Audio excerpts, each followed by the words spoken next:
All right, guys, let's take a look at this little guy. This is a Master Lock stainless steel shielded padlock. Pretty interesting stuff, pretty tough body. Like a lot of Master Lock stuff, they do an excellent job on the outside. The question is, what do they put in that soft vanilla center? And in this case, it's something kind of interesting. This is a dimple lock, one of the few master dimple locks I think I've seen.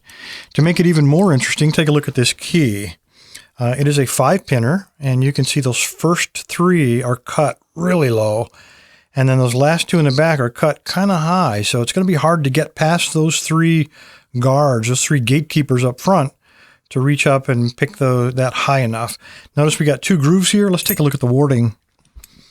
When you take a look at that warding, if they are cut very, very high, you're going to have to overcome that somehow. So let's grab a couple of options here.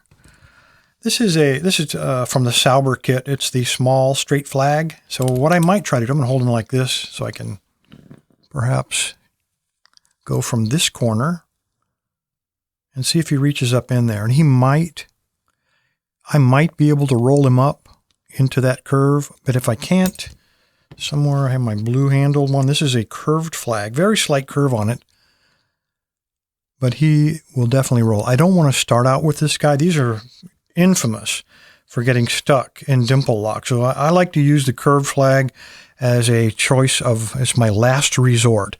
I'll go in there first with a straight flag and then at least try to get a fault set.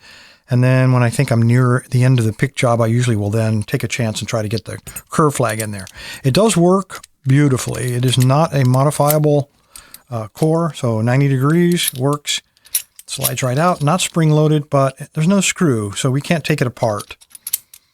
It is a borrowed lock, so I am not going to be machining it open. But anyway, let's clamp it up, and that way I can put a mark on it, and then maybe you guys can see if I get some kind of feedback. We figure out what this little master's hiding inside of there. All right, we'll just put a mark right here. I think that ought to cover it. I'll zoom in just a little bit. Let's make sure at first nothing's getting... I can't see how that shackle would be pinched. There we go. Works. Zoom in. And let's see what we can make happen. I'm going to go with that straight flag, and I need a tensioner of some kind. Let's try this guy. You know, first try, that worked pretty good. I'm going to go with that. All right, so light tension. Slide it down, find a binder. Okay. Can that be right? Pin 1. All right, go with him.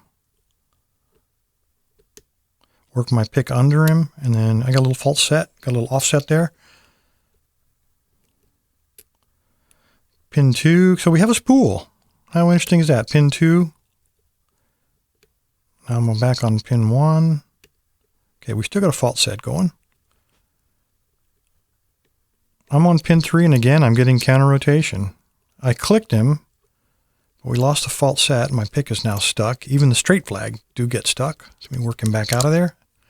Now let me check pin 1, and he's back down. All right, let me check pin 2. He's still picked. Pin 3 is good. Ah, there we go. Now we got a very deep fault set. Keep looking. Pin 4. He was a spool, and he got picked without having to reset pin 1, so that's a good thing. We should only have 1 left, and that's 5, and he also is a spool. Master Lock, you guys are finally starting to get your act together. And there we go. I am surprised to find that many spools in a Master Lock. What a great little lock. I wouldn't hesitate to use this, like to lock up fire extinguishers and stuff like that on my boat. I wouldn't use it to lock my bank door or anything like that, but not bad, I got to say. I'm impressed for once with a Master Lock. For some reason, I just can't seem to get that key to go in there first try. Anyway, guys, appreciate your time. Stay safe, stay legal. And finally, Master Lock. Yay! Hold on, before you leave, click that subscribe button. And while you're there, click that notification bell as well. If you'd like to be a sponsor, click there, and for $5 a month, you get all kinds of benefits. If that's not enough free stuff, hit the Lock Lab. We've got a self-paced lockpicking course with over a dozen modules at the bottom of the page. Join the tribe. Subscribe.